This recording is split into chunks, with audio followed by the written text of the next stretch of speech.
Dimensions. What are dimensions, and how many are there? I'm thinking that's like levels of experience on a created level. So we have Allah subhanahu wa ta'ala, the God, Allah, the God.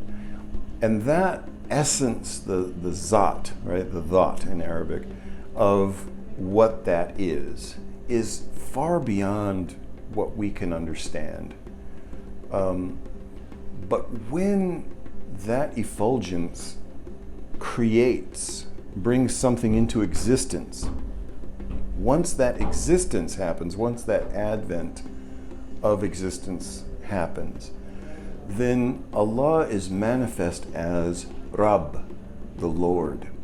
Rabb, Rabbaba, Rububiyya, the Lordship, is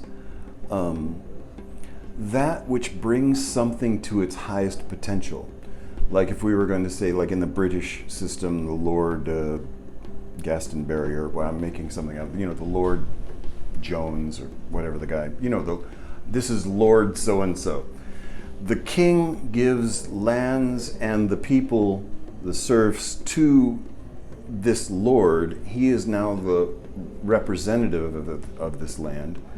And his job is to bring the land and the people to its highest potential for the king.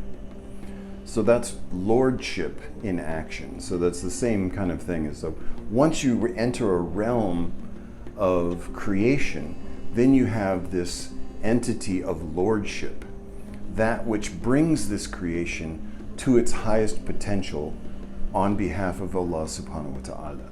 So within this created realm, there are levels of nearness to the essence and distance from the essence, which the distance being lower aspects and more gross physical aspects to the higher aspects, which would be subtler, more spiritual and delicate, etheric realities. The levels between the two, some could say, are infinite.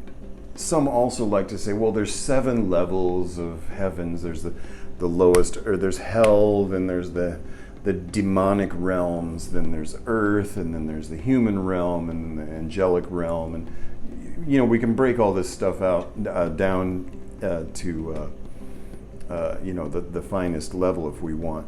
So it's the levels of existence are basically trying to put a physical